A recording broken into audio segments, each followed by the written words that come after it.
In this episode of the No Cold Calls Ever show, I have the pleasure of interviewing Mike Sedita. Mike has been a publisher for about 2.5 years, and he's no stranger to breaking sales records. But his latest record was, well, special. Mike is hot off the heels of smashing the BVM record for most sales in 1 month in the history of the company. For the month of December 2023, Mike brought in over $500,000 in sales. That's $558,421.80 to be exact. To put this in perspective, he bested the previous record by $80,000. How did he do it?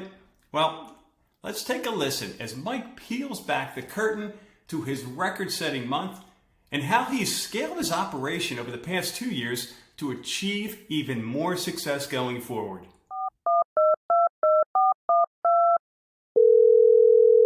Hello? Hi, it's the No Cold Calls Ever show. Go away.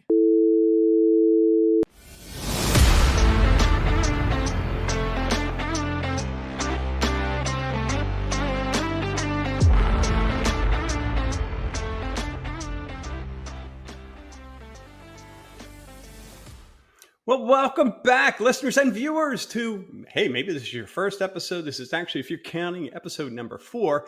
And boy, do we have a treat for you today. We have, I don't know, can I call you a legend, Mike? If you aren't already, you soon will be. We have the legendary Mike Sedita. And I say that because he truly is. Something happened last month, and last month was December of 2023. And I just found out about it the other day, and I almost fell off my chair. So, Mike, you're starting to turn red, and I know you're not a self-promoter, but I'm going to promote you here because what you did is phenomenal. I am so thrilled and happy for you because as I said to you in my text, you worked your tail off. I know how hard you were working, and I don't even know it all. And you pulled off a monster of a month. So, if you don't mind, just share real quick with everyone what happened in December. Then I want you to get into your background. Charlie, you're making me sweat. I'm on the other side of this usually, and now I'm on this side of it. So I appreciate the little intro there. The month of December really it was like a bunch of things coming together. The company had started offering this 3-month ad upgrade to sponsors.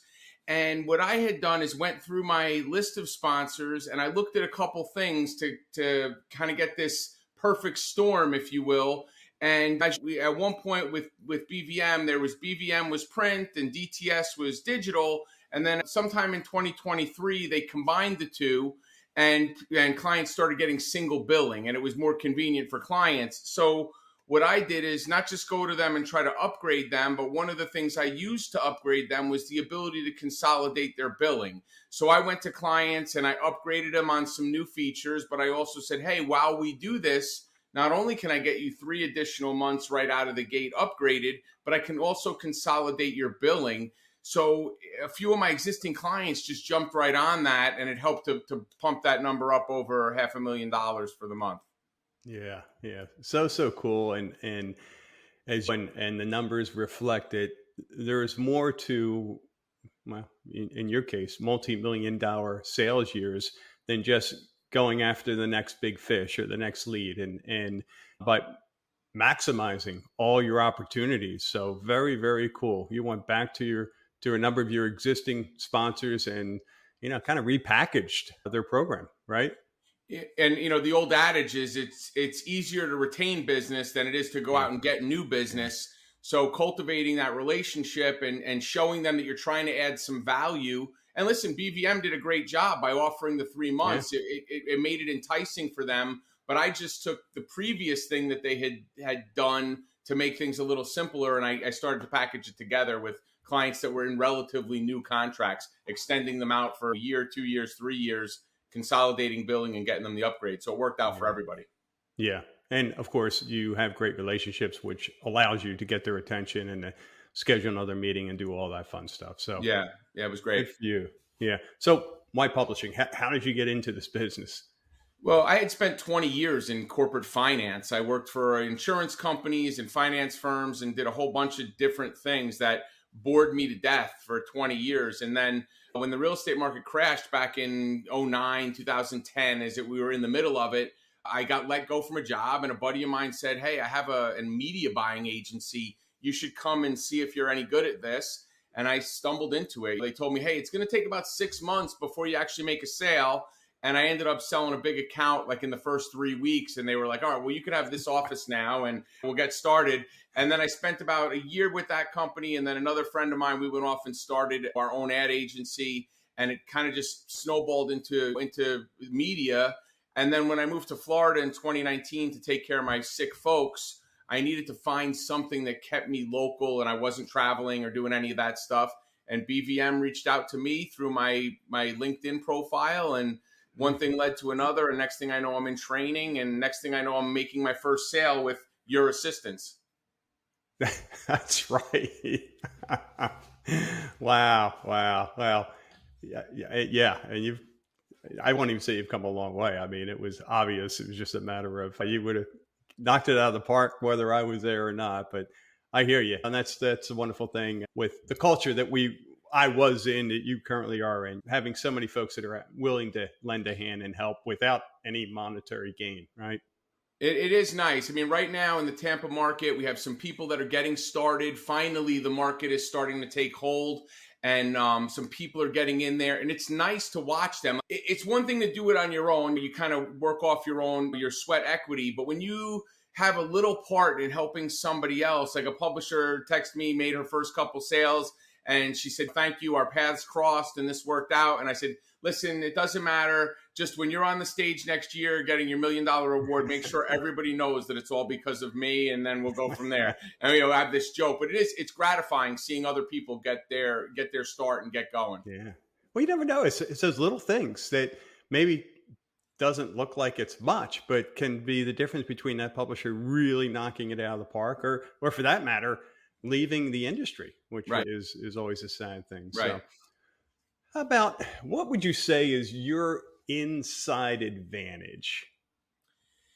I could tell you, I would love to say that it's all me. I think the thing that makes me successful at this is the team that I have behind me. I took this to heart when I started. My division manager said, "Listen, fill up your calendar, fill up your white space on your calendar, and make sure you're focusing on revenue generating activity." I do some networking stuff and I make those appearances to cultivate those relationships. But when it comes to actually putting someone in one of my publications, my process is very simple. I meet with them, revenue generating activity, they sign their agreement. I say, "Listen, Charlie, as soon as I get back to my office, you're going to get an email from me introducing you to my team." And sure enough, I send that email out to my assistant, to my content coordinator, and I say, "Maggie's going to help you with your ad and Sandy's going to help you with your content." And I put it in their hands, and then I continue to cultivate that relationship with the client. But when it comes to uploading ads and writing content and all the other stuff that makes the magazine pretty, I leave that to people who do it better than me. And I guess the short answer is knowing what I do well and sticking to that, and finding people who do the stuff I need to have done well, who do it well. Yeah. Yeah. And I'm sure you found like that, because you probably did for example, the deadline thing once or twice. And when you get someone to do it, it's, "Oh my Lord, they're so much better at this." And they actually enjoy doing it. So my assistant, she has another job, and there's 1 month out of the year happens to be December where she's a little bit busier. And I got a text saying, "Hey, can you look at this ad upload? I'm having a problem. I can't do it." And I went, "Oh, shoot. Let me go back and give myself a refresher course on how to do an ad upload." But I mean, I did it, but yeah, again, exactly that. What takes me, like painting my house, I could probably paint my house. It would take me like a month. It would take a painter 2 days. So it's just finding the right people for the right job. I'm going to throw in a tip there, because that happened to me once as well. And by the way, one of the best decisions I ever made in the publishing business was to get that assistant to take care of all that deadline stuff. I call it deadline days, DAZE, because you can walk around in a day. I know publishers are for a week. They're like, "Oh my God, the deadline's coming up in 3 days," and then they need days to recover after. And it's like craziness, right? Like you said, it was an RGP. How did you phrase it about the cash? Focusing your energy on the Revenue generating activity. activity. There we go. Revenue generating activity. Yeah. And so, as you well know, I mean, it's a question that we always ask ourselves, even in my new business. If what I'm doing right now, I equate it to, I mean, my Lord, I'm, again, not going to embarrass you, but your hourly rate is in the area of $300 to $500 an hour, Right. right? How many weeks a year you work, and you reverse engineer that, folks. So if you want to earn $500,000 or whatever that number is back into it, and ask yourself, you're gonna find that you're in that $300, $400, $500 or more an hour range. So ask yourself, is what I'm doing right now, whether it's ad deadline stuff or admin stuff or responding to emails, worth $300 an hour? Or can I hire someone who loves doing that for whatever the going rate is, 15, 20, 25, $30 an hour, right? It is absolutely, that's one of my peeves, having someone miss an appointment with me. For me in Tampa, if I have to drive to Tampa from Wesley Chapel and it's 30 minutes and someone no-shows an appointment, that's why for me, I'm very maybe against what the orthodoxy is. I do send people meeting invites. We're business people. It's got to be on your calendar. I know if it's not on my calendar, I forget it. So I make sure I do that because I would rather somebody cancel on me the day before, even 2 hours before, than me waste 90 minutes of my time going to a spot, waiting there, getting ready to go. And then, so it's just how you approach it. For me, there's more value in them canceling up front and rescheduling than me going and wasting my time doing that. And it all comes down to what my rate is per hour. Yeah. Yep. Yep. Good stuff. So back to before I forget, what helped me, because I would forget. You're right. After you stop doing the deadline days stuff for a few months or even a few years, and then all of a sudden, hey, someone gets sick or new job and all that. That's always in the back of my mind. How do we protect ourselves against that? And if your listeners are familiar with Loom, LOOM, look it up. You can do 25 free Looms before you have to pay for anything or just record a video. But I walk through that whole deadline deal for my content coordinator. I had her do it, and I didn't even train her. I just said, hey, Sydney, follow the videos. And if there's anything missing, let me know so we can fix it. And then think about the peace of mind you have. Now, if 2 years later or that December next year, that individual can't do it, you can bring someone else on your team to say, follow the videos, right? Right. Or we have something to follow because we forgot everything. Anyway. So, number one tip for new publishers, what would that be? I think the most important tip that I could give a new publisher, number one, is get organized. And in that vein, getting a database that you use or a CRM that you use that helps you to stay on task. And there's a bunch of them out there. There's various ones you can use. When I first started, I used one, and I used a spreadsheet to begin with. But then I'm like tracking every column and seeing all this stuff, and things were getting lost. So I started using a CRM that gave me 6 a.m. every morning. I'd be in the gym. I'd get an email, and it would say, these are your action items for the day. Boom. That's what I have to focus on. And then the other nice part about it is, there's a bunch of nice features in it, but it tracks emails. So if I send you an email, hey, Charlie, I met you the other day at the Rotary Club. I would love to talk to you about your marketing.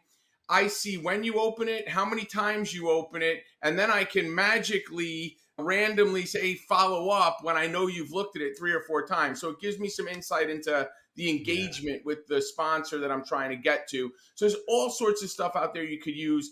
That really helped me to stay on task because I would get up, I'd have these leads in my head, but I didn't really have it organized, and the CRM did it for me. That's important. That's a big, important task. Yeah, you can waste so much time trying to get organized or use it as an excuse not to do work. Yeah. Not to do revenue generating activity. Yep. RGA. How about, let's go back in time. If you were to start over tomorrow and with the knowledge that you have today, what would you do differently to accelerate your success and your income?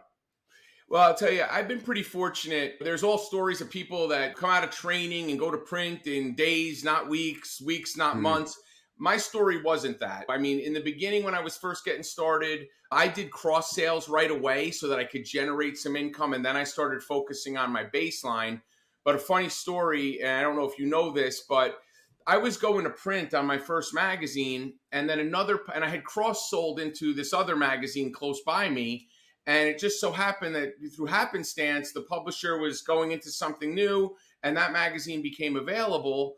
And I ended up flipping a second magazine before I even published my first magazine. And there was a sports magazine that was with it. So before I published a single magazine with BVM, I published 3 in February of 2022. So it was like, hey, get your feet in the fire. We're just going to throw you in the volcano. And it took me about 3 months to really, there was no days, like no AZE haze, but it was so many moving parts of 3 publications when I hadn't even published one, getting content sorted out. So it was finding those people. So I wouldn't say that didn't accelerate my success. It definitely, having multiple publications helps, but there's also some inherent cost that goes along with having multiple publications.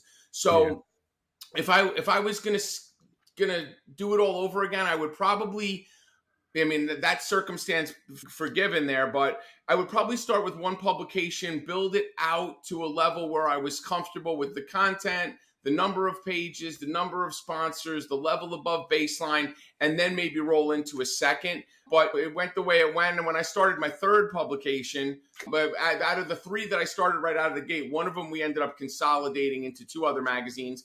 And then I started a third publication, and that one is my healthiest magazine. I mean, it is in an area of great growth. There's a lot of stuff going on, and it has done really well. But it's kind of taking the model that I would have done originally with that third magazine. I'm using that and building it up, and it's been wildly successful. So scale appropriately would be my suggestion. So sounds like just picking a target. You want, whether it's an income, I want to have this much income coming my way every month, or number of pages in the magazine. I mean, is that kind of where you head? Yeah, I mean, for me, I mean, there's all sorts of stuff. BVM does a great job with all these incentives and things they offer and all these different programs. For me, I only focus on one number, and that's the bottom line on my revenue statement. And that's affected by multiple magazines, obviously, means multiple baselines, things like that. I want to get to a point where I know my income is at X, and then I can take on another task to know that what it's going to take me to get my income to the next level and the next level. So just scaling it in a level of comfortability so that I'm not opening another magazine and then kind of going backwards, trying to avoid that. Yeah. Good stuff. Very, very helpful. All right. This next topic, something everyone experiences, regardless of what business you're in, the dreaded sales slump. How do you handle that? So I worked with a guy probably, I don't know, it's been about 13 or 14 years ago. And he said, poetically, there's only so many sales calls, only so many cold calls a person can make. Like even the best salesman reaches a point when they just can't do any more cold calls. So like, I don't have a problem doing the cold calls, but it really truly is probably the most difficult thing. You owned a gym, right? So they used to say, what's the heaviest weight in the gym? And it's the front door, right? That used to be the joke. In BVM, the heaviest obstacle to overcome is picking up that phone and getting those 3 yeses. And for me, there's all sorts of stuff. Whether you're a publisher, if you're fresh out of training and you're gung-ho and you do this and you say, hey, no, it's never going to happen to me. It happens to everybody at some point. You get that fatigue, that phone calling fatigue.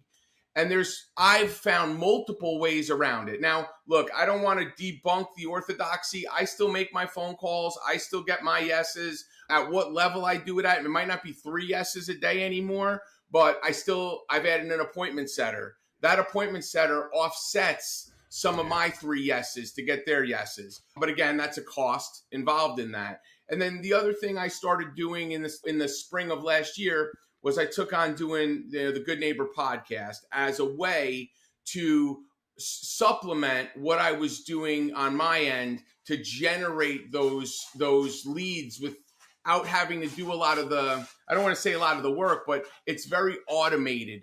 And that really helped me re-engage and get back in that mode of, I got to get on these appointments every week. I got to be doing these appointments. So the appointment setter helped.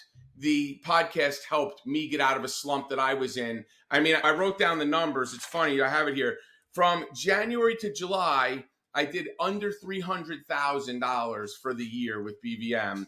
The 3 months after that, from August 1st to October 31st, I did another 230,000. So I was at around 580,000 going into November. And then I ended up doing 663,000 over November and December. So it got me reinvigorated. It got me going again to the point where I saw the activity happening.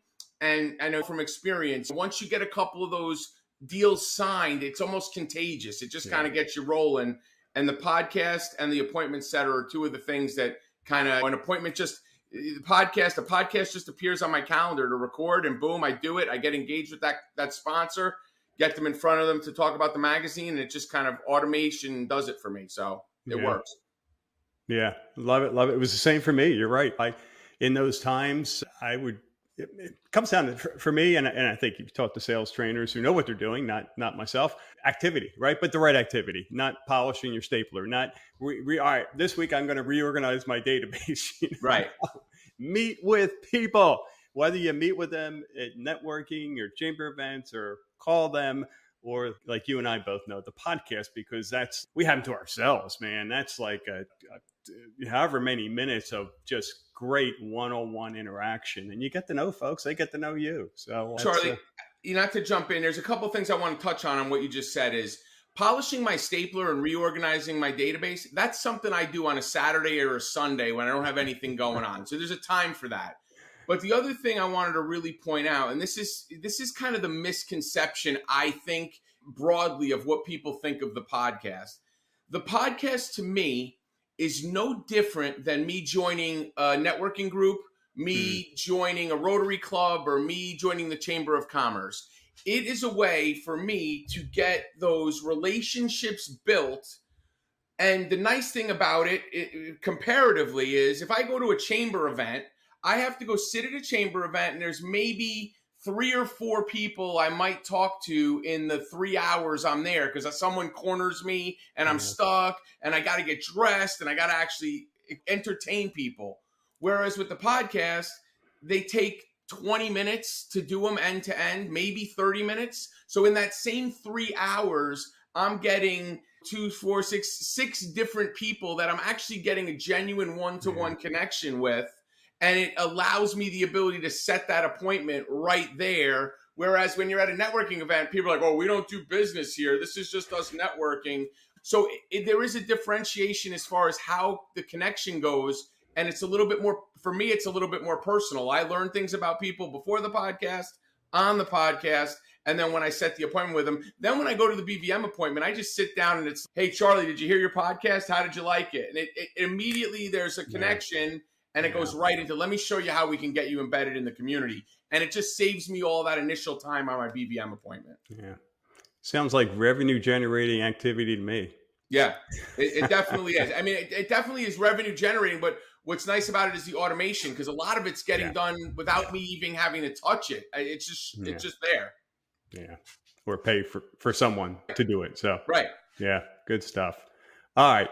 Which leads into our next question, which is scaling your business, and you were thrown into the fire. Holy cow, I didn't realize you started with 3 magazines all at once. I mean, it was sink or swim. So how do you scale your publishing business? For me, I said my 3rd magazine is the one that's the healthiest right now. It's mainly finding, I mean, look, we talk about this in the different levels of BVM. There's market leaders, there's division leaders. We talk about, look, the geography isn't super important as far as the type of people that we target. But what I've found for me is I've had a ton of success finding areas that are on the up and coming and getting in there and having something earmarked. So like I have, in my grand scheme of things, there's a couple little areas in the Tampa market, and I don't want to say them on the podcast because somebody will listen to this and swoop in and take them. But there's a couple little areas that are on the up and coming. And I know that if I'm going to scale my business, finding the right area, timing it right, the audience is the same. The BVM audience is the same. The homeowners, home values, et cetera, household income, that doesn't change. But finding the markets as they're up and coming, because what I found with, especially with my third magazine, is people see that area and they know it's a growth area, and businesses know it's a growth area. There aren't companies that are embedded in that area forever and ever and ever that they have to fight against. It's almost like the Wild West. You're in there, you have the local newspaper in the Wild West in Tombstone, and we need to be in it. They want to get in it. It's a little bit more urgency. Whereas something that's been established for a long period of time, it's kind of like, I don't want to say stale, but it's just not as on the cutting edge. So scaling the business, finding the right area, getting a magazine set up to go in that area, and making sure, again, like we talked about earlier, getting the numbers to the point where I know if I'm going to launch another magazine, I have to have some built-in income to cover that initial baseline of launching a new one. Yeah. Love it. Love it. I mean, it sounds like you're very forward focused, Mike, that you're looking for that next goal or that next target that keeps you excited and in the game. And I think that's a huge tip. You hear it here first. My goal for 24 is $2 million. Nobody's ever done $2 million. So I'll tell you my goal. First year was, hey, I want to go over $1 million. Okay, did that. Second goal was I wanted to do $1 million 2 years in a row, because I don't know how many people at BVM, because the products have changed and they've expanded from 15 years ago. So it wasn't as frequent someone went over $1 million, but not many people have done over $1 million their first 2 full years at BVM. Wanted to do that. And now I wanted to go above 500 grand. I did that. I want to have the single largest sale. That's one. I got a couple of big fish I'm going after, and I want to go over 2 million. So if I could do those two things in 2024, and this will show you my vanity, okay? So I'll let it out into the public. Currently, I hold the record for 2 months, the month of August and the month of December. I want to get another. I want to be able to say I held 3 in one calendar year of BVM records, and there's a couple there that are right for the plucking. So I'm eyeballing those right now. Yeah, I that August record still haunts me, Mike. That August, it was you close. Sandbagging me. Like hey, Mike, how's it going? Oh man, I don't think I'm going to get many more sales, and then you got 80,000 more or something. It was a last minute one that came in, but then you went on vacation, so it kind of that helped me too. I'll admit that helped me too. That was fun. Well, this has been awesome, and I know very, very helpful for the listeners, regardless of where they are in the spectrum of publishing. Any final tips, words of advice for the listeners and viewers? Yeah, I would say, like all the stuff we talked about, my division manager, my division leader, where they changed the title, my division leader told me early on, I remember I was before you handheld me to my first sale, I had been doing this probably like 3 weeks, and I had gone on 50 appointments, or like 30 appointments, and I hadn't made a sale. And I called my division manager and I said, listen, I was really good in my ad agency. Like, I stink at this. Like, I don't know what I'm doing wrong. I don't know what's happening. We went over my presentation. She was like, your presentation is fine. She said, listen, the one tip I can tell you, and this is the one tip I have said to every new publisher coming out, and it even applies to people that have been doing this a while, activity, activity, activity. If you are staying active and doing revenue generating activity, you are just bound to stumble into a couple of sales. Yeah. I mean, and it's usually, and this way for me, I won't put this on any other publisher. When I'm not making sales, it is 100% all me. It is my mind isn't right. My focus isn't right. So it's a matter of the more active I stay, the more focused I am. The more focused I am, the better I am at making sales. And it just kind of falls into place. Yeah. That's great. I remember when I was first starting out reading and listening to Jed Blount. Is it Blunt? I always butcher his last name. He's the he wrote a number of books, but the one about prospecting, which again I'm drawing a blank. How pathetic! But he talked about when you make a sale, you need a certain number of prospects to make up for that prospect that you just sold. And to your point about activity, and that's where cold calling becomes a grind for publishers. And it's not that cold calling is bad or it doesn't work. Of course it does. Yeah. But when you combine that with not having a sale in a while and the energy and the emotional component versus, like you said, whether it's a podcast or throwing 6 other lines in the water.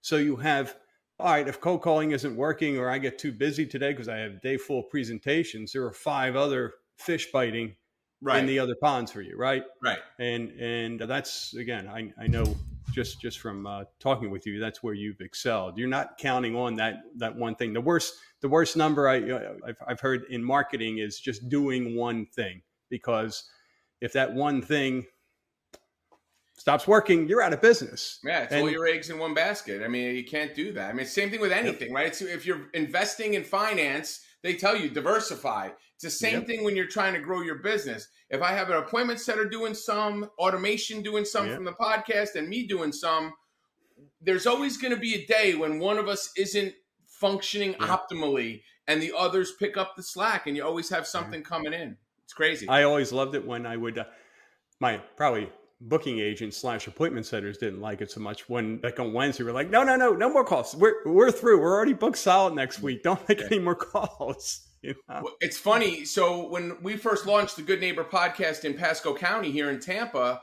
we had a couple days open. Like, we had like 4 days open where we had short windows in each day. And I found what worked for me too. And anybody thinking about the podcast is, I just have, right now it's one day. That's it. Because at one point I was booking out 3 weeks and had stuff spread all over the place. Yeah. So now I consolidated it to one full day of doing it. And basically I can do 5 or 6, 7 podcasts in a day because they're not long. That's 7 appointments. And then what that allows me to do is immediately flip them to the BVM appointment the next day or the day after. I don't have to record other podcasts in there. So structuring it that way worked best for me. But again, there's a bunch of people doing podcasts in various different podcasts that aren't necessarily the Good Neighbor podcast. And they're finding what works for them. What worked for me is the consistency of a day, meet with them there, flip them right to BVM. And then I open my calendar up so someone could book 2 and 3 weeks out. But here's the other beautiful part. And again, revenue generating activity. I have one right now is booked for, they've been booked since December for January 30th. It's a Tuesday. The nice thing about the podcast is the automation does all the work for me. And I tell them, they get that initial email with the questions. They're going to get an email reminding them a day before, an hour before, and 15 minutes before. If you miss the meeting, if you miss the podcast, you clearly are either under a rock, trapped under a refrigerator, something's going on, or you just don't want to talk to me. But either way, we figure it out because the automation handles all that. That's not taking away my time from having to do the stuff that makes money. Yeah. The other thing I found, so I was in the business for a little over 3 years, and I could call or meet people that I interviewed 3 years prior. They take my call. They knew exactly who I was because we show up differently. And I'm guessing you have found the same. So you bring up a great point with that is I can tell you in my CRM, I came out of training August 1st of 2021. I had a law firm in my database and it's all documented. I can prove it out. Their date they were input in my system was August of 2021. I called this guy gatekeeper every time, couldn't get through. What is this regarding? Blah, blah, blah, blah, blah. My booking agent, appointment setter, reached out and said, look, we'd love to have you on the podcast, talk a little bit about your firm. Booked in a minute on the podcast and signed a $160,000 agreement 3 weeks later when I finally did my second follow-up with them when I could get on his calendar. So, and loves the magazine. He's an expert contributor. He writes great articles, loves it. That's the biggest differentiator. So do I get 3 yeses? Do I have an appointment setter setting a point? Yes. The people that I know that are going to be a little bit trickier, it just gives me another tool in the toolbox to go after them. That's all it is.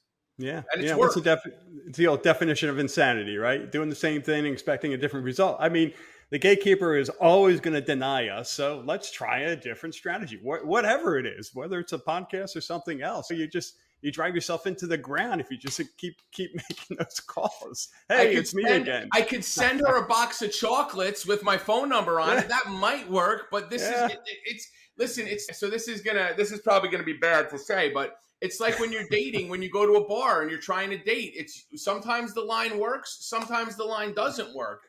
It's having the extra line to be able to come back and walk around the bar again and come back with a different line. It's all it is it's just reshaping the verbiage to find something that connects you to that particular person. Some people connect well with the podcast. Some people let you right through and are dying to have the meeting. And some people, it takes a little bit of time. But I mean, listen, it's documented. My CRM, I called every single month for 22, not even 18 or 19 months in a row, from August of 21 until June of 22. So maybe it was only 12. Maybe it was like 12. No, it was 23. He just went in. So yes, 20 months calling this guy, never get through. And she got through with the podcast. So it's just a different way to shape it. And look, my thing is this, Charlie. If it ends up turning into an agreement and builds that relationship, I don't care if I have to use a raven like in Game of Thrones, or if it's a podcast, or if I have to throw pebbles at their window at 12 o'clock at night.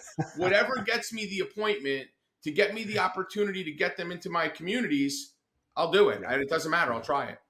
Yep. All right. Just as long as you don't get arrested. That's all.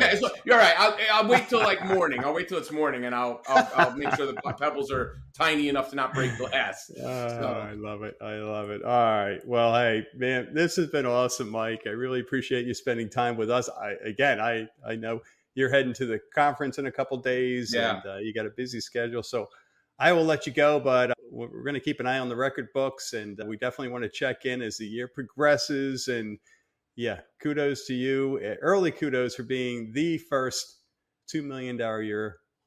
Oh, let's not jinx it. I text somebody at the company and said, hey, can you tell me how many people have gone over $1 million each of their first 2 years? And I was at like 970,000.